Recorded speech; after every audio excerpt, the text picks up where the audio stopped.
These are some very common household products that most people will have in their home and or garage, but some of these products are questionable at their ability to actually lubricate. That's exactly why I want to do this test and see how each one of these products actually performs as a lubricant. Now, we're first going to start off with this product right here because this is actually what influenced this whole test to begin with.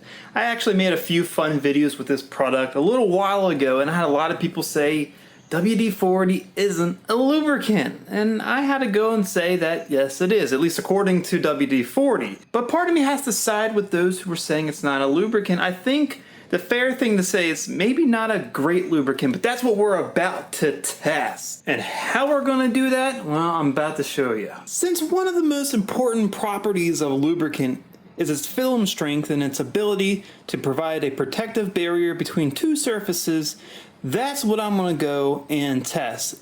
And this is how I'm going to do it. I have this piece of aluminum right here and this piece of sheet metal here. This is steel.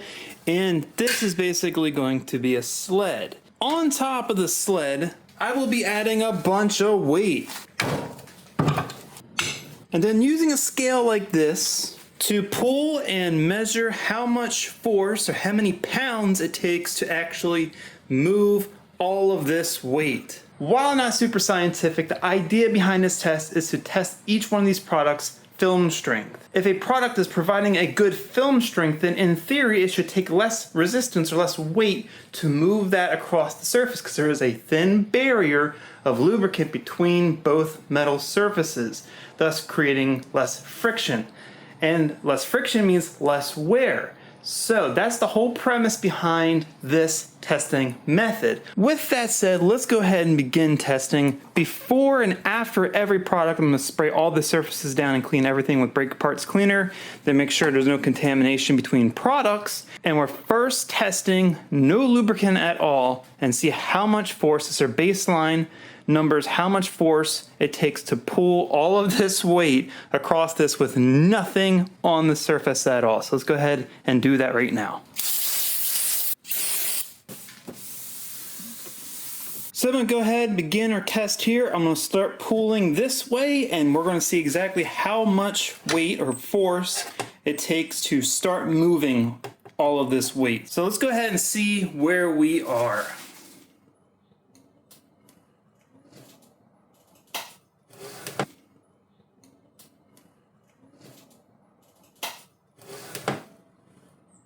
So it looks like it took about 17 pounds of force to move all of this weight. So let's go ahead, spray some WD-40 down. Let's see if that can be any better. And make sure I'm spraying both sides of our testing material really well. So there's the plate and then the bottom surface. I'm gonna get a nice liberal coat of all the products on there to give them the best possible chance at doing their job.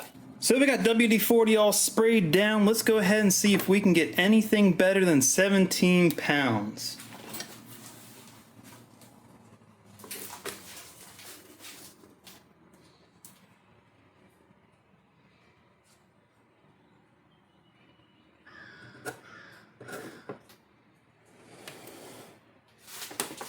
It looks like WD-40 did do a little bit better. It went from 17 to about 16 pounds it took to move all of this weight.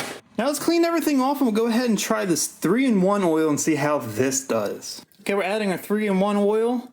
Make sure, like I said, liberal application of each product on both surfaces here.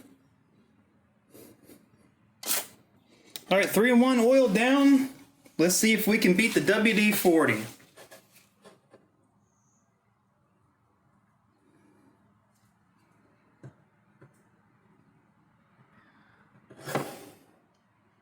Unfortunately, no. Looks like it's matching the WD-40's performance. That's crazy. It was about 16 pounds it took to pull this across the surface. I was really hoping something better than that, but moving on from this, we'll go to another super popular product. Not really made for lubricating per se, but I was curious to test PB Blaster's lubricating properties along with these other products. So let's go ahead and lay some of this down and see how PB Blaster does.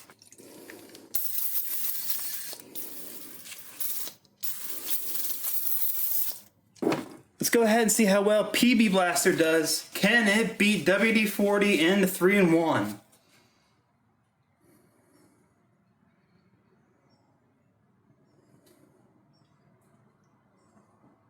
Oh my goodness. No. Oh my goodness. It took 22 pounds of force. How could that make it worse than without nothing at all? Hold on, I gotta try this again just to make sure that something isn't right here. Let me go ahead and try this again.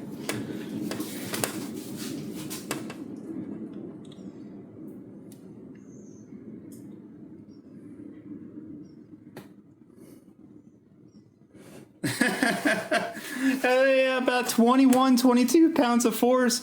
Somehow, PB Blaster is actually making it worse. It's actually causing more friction. That is kind of crazy. But anyway, off from PB Blaster on to another popular household lubricant. Well, it may be if you are in a garage setting. White lithium grease. Let's go ahead and see exactly how well this does. You can see this is actually perfect for metal to metal contact. That's what this is for. So let's see exactly how well it does compared to all the other products. Let's go ahead and spray our white lithium grease.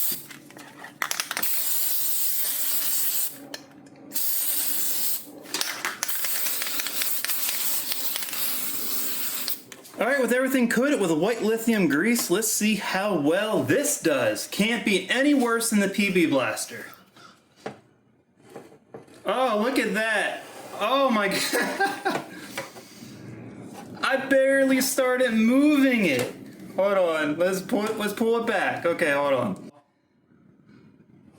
10 pounds, 10 pounds. White lithium grease moves into the lead. Holy smokes. Taking hardly any effort at all on the first pull. The second pull still was the lowest by at least 6 pounds compared to the other products. Can white lithium grease beat the OG, the juggernaut, the king of all lubricants when it comes to film strength, motor oil? Can this outperform the film strength properties of a motor oil? We're about to find out. As you can see, this is a 1030, so this is going to be thicker than all of the other products. I expect this to do the best. All right, let's pour our motor oil onto our surface here. Make sure it's got a nice even coat. And of course, a nice amount there on the bottom. That should do it. Let's go ahead and see if this Castrol GTX motor oil can actually outbeat white lithium grease. All right, score to beat is 10 pounds. Let's see if we can do it.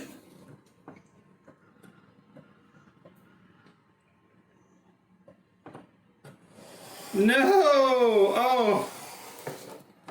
Let's back it up. Let's try that one more time to make sure we're getting consistent results. Oh my goodness. Unfortunately, it looks like it takes a little bit more force to pull all this weight along with the 10W30, about 13 pounds, making white lithium grease the undisputed champion, well, at least out of these products tested, for film strength. So it looks like we actually have a winner, and I actually was not expecting this to do the best. Now, yes, I understand this was not a super scientific test. Hell, this might not actually be even the best way of testing film strength, but it does show a difference in how each one of these products affects the friction coefficient between two pieces of metal. So take it for what it's worth. Otherwise, this is my findings for this video. If you liked the video, please give it a thumbs up, share it with everyone you know. If you want to see more content like this and you haven't already, go ahead, subscribe to the channel, keep a lookout for next Karz Created video.